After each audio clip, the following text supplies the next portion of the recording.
warahmatullahi wabarakatuh.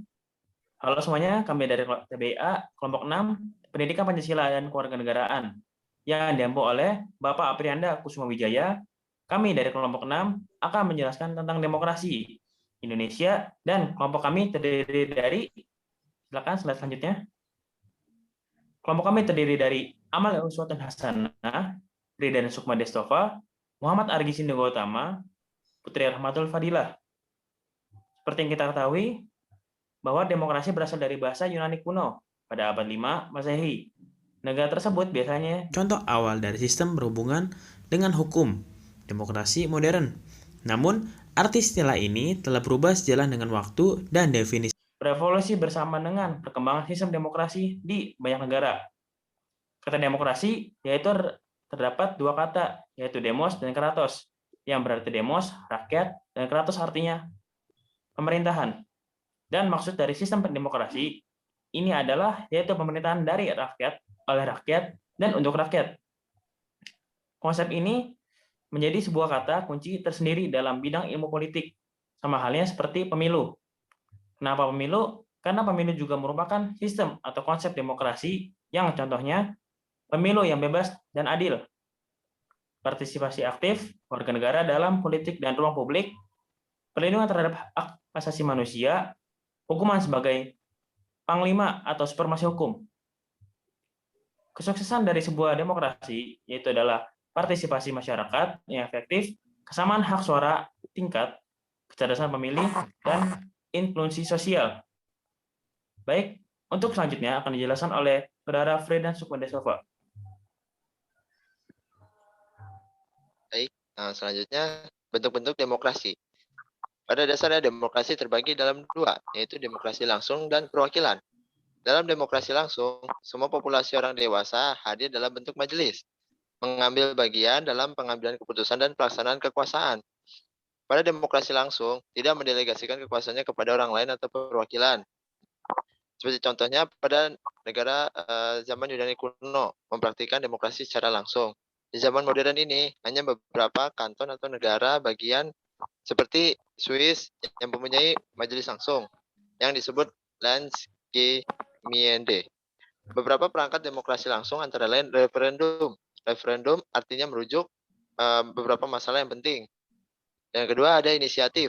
Inisiatif menyiratkan bahwa masyarakat atau bagian tertentu dari warga negara dapat mengambil inisiatif untuk pengesahan pilihan hukum tertentu.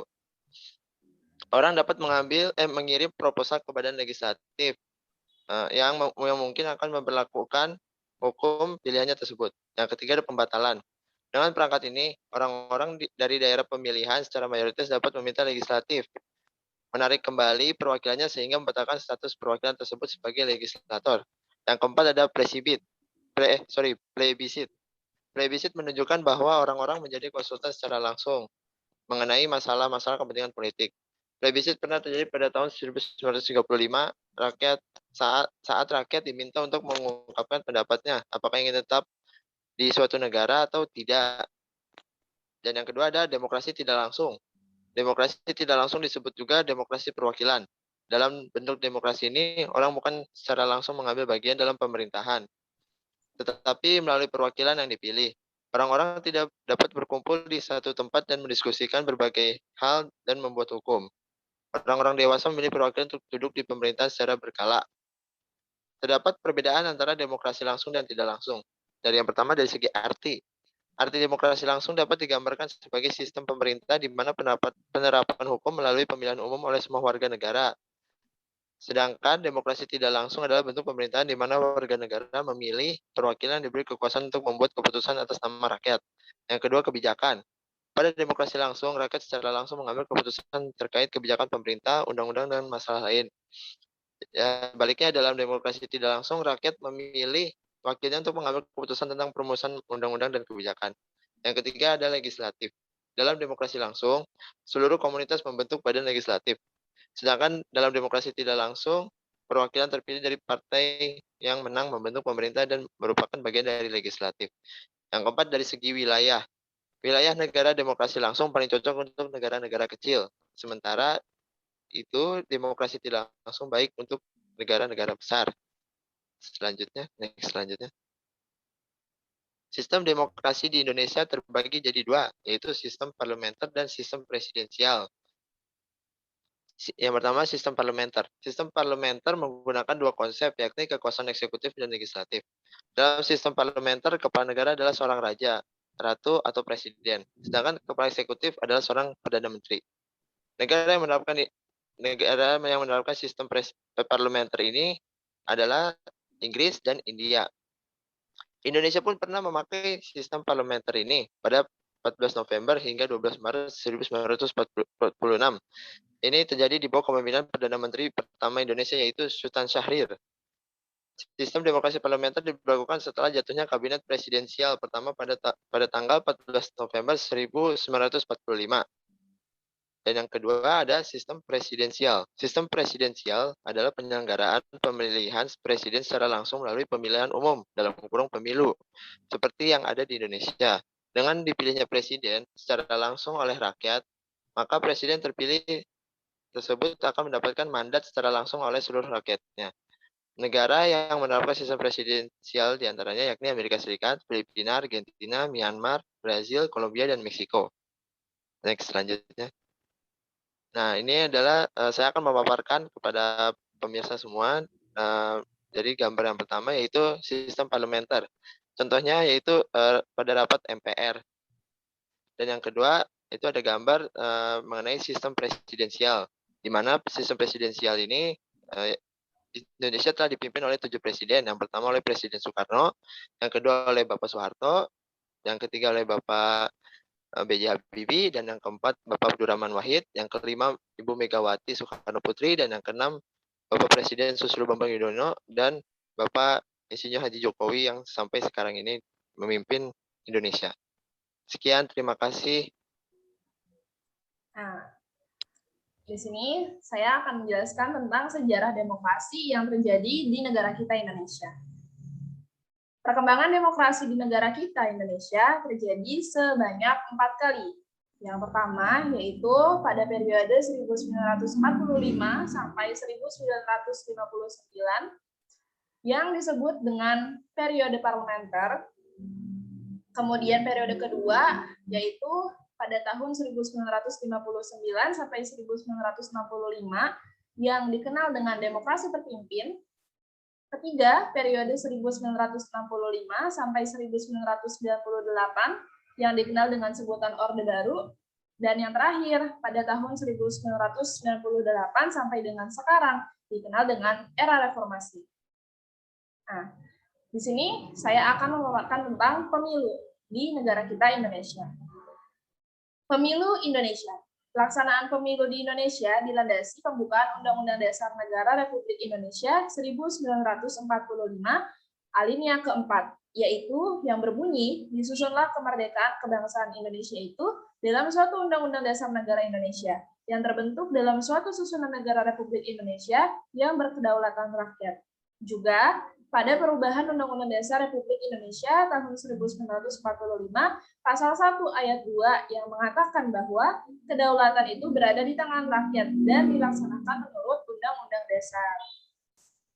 Nah, di sini ada beberapa contoh wakil-wakil yang dipilih oleh rakyat. Yang pertama, presiden dan juga wakil presiden. Kemudian yang kedua ada DPR, yang ketiga ada DPRD 1, yang keempat ada DPRD 2, dan yang kelima ada DPD.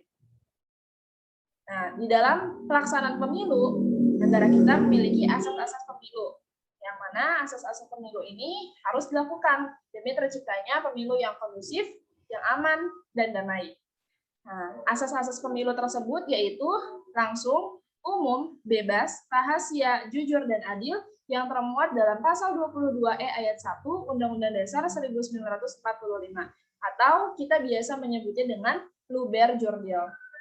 Nah, di sini langsung artinya rakyat itu memilih wakilnya secara langsung, tidak diwakilkan. Nah, memilih secara langsung sesuai dengan hati nuraninya. Kemudian yang kedua umum yaitu seluruh warga negara yang sudah memiliki syarat yang sudah termasuk syarat dalam pemilu itu bisa mengikuti pemilu. Kemudian bebas. Seluruh warga negara itu bebas untuk menentukan siapa yang akan menjadi wakil untuk mereka. Rahasia. Rahasia berarti seluruh warga negara itu dijamin kerahasiaan data dan juga kerahasiaan siapa yang mereka pilih dalam pemilu tersebut. Kemudian jujur. Nah, jujur menekankan pada seluruh penyelenggara pemilu, baik itu pejabat negara, seluruh pemerintahan yang terkait dalam pemilu itu harus memiliki sikap jujur. Nah, kemudian adil. Nah, dalam pemilu semuanya harus memiliki hak yang sama, harus mempunyai kesamarataan. Kemudian di sini ada tujuan pemilu. Nah, yang pertama tujuan pemilu yaitu memungkinkan terjadinya peralihan pemerintahan secara aman dan tertib. Kemudian yang kedua, melaksanakan kedaulatan rakyat. Dan yang ketiga, dalam rangka melakukan hak-hak asasi warga negara. Sekian, terima kasih. Nah, bisa dilihat pada gambar berikut merupakan contoh gambaran dari pelaksanaan pemilu yang ada di Indonesia. Selanjutnya, permasalahan demokrasi dan kesimpulannya. Dalam pelaksanaan demokrasi, khususnya di Indonesia, ada saja kegiatan demokrasi yang tidak berjalan dengan sesuai. Kebanyakan orang memahami bahwa demokrasi di Indonesia berada dalam situasi kemunduran atau juga mengalami stagnan. Banyak yang percaya bahwa Indonesia adalah negara yang otoriter. Adapun demikian, sebagian kecil dari masyarakat yang percaya bahwa demokrasi kita sedang berkembang. Pada gambar merupakan beberapa contoh permasalahan demokrasi di Indonesia, antara lain sebagai berikut. Yang pertama, menunjukkan kalau demokrasi pada negara kita masih sering ditumpangi dengan kepentingan-kepentingan yang bukan menyangkut rakyat. Pada gambar kedua, yaitu adanya money politik yang terjadi ketika adanya pemilu, yaitu adanya oknum yang menggunakan uangnya untuk mengambil hak suara rakyat. Yang ketiga, yaitu adanya kegiatan korupsi, yang mana banyak hal-hal yang seharusnya untuk kepentingan rakyat seperti bantuan dana, tetapi malah disalahgunakan untuk kepentingan pribadi. Dan yang terakhir, yaitu adanya nepotisme, di mana adanya tindakan melawan hukum oleh anggota penyelenggara, negara mengambil keuntungan dengan menjadikan keluarga atau kerabatnya seakan lebih penting dari masyarakat, bangsa, atau negaranya sendiri. Pada kesimpulan yang kami dapat, yaitu keberadaan demokrasi dalam menjalani suatu kehidupan bernegara sangatlah penting. Hal ini karena demokrasi merupakan suatu sistem pemerintahan yang kekuasaan politik berada di tangan rakyat dan bukan pada sekelompok orang, sehingga demokrasi merupakan wujud kedaulatan rakyat. Demokrasi bisa mencegah kekuasaan mutlak pemerintah pusat dan menjamin desentralisasi pemerintahan ke tingkat regional dan lokal. Demokrasi adalah gagasan atau pandangan hidup yang mengutamakan kesamaan, hak, dan kewajiban, serta perlakuan yang sama bagi semua warga negara. Sekian video dari kami. Bila ada yang kurang berkenan, mohon dimaklumi dan ambil yang baiknya saja agar dapat bermanfaat. Wabillahi taufiq wal hidayah. Wassalamualaikum warahmatullahi wabarakatuh.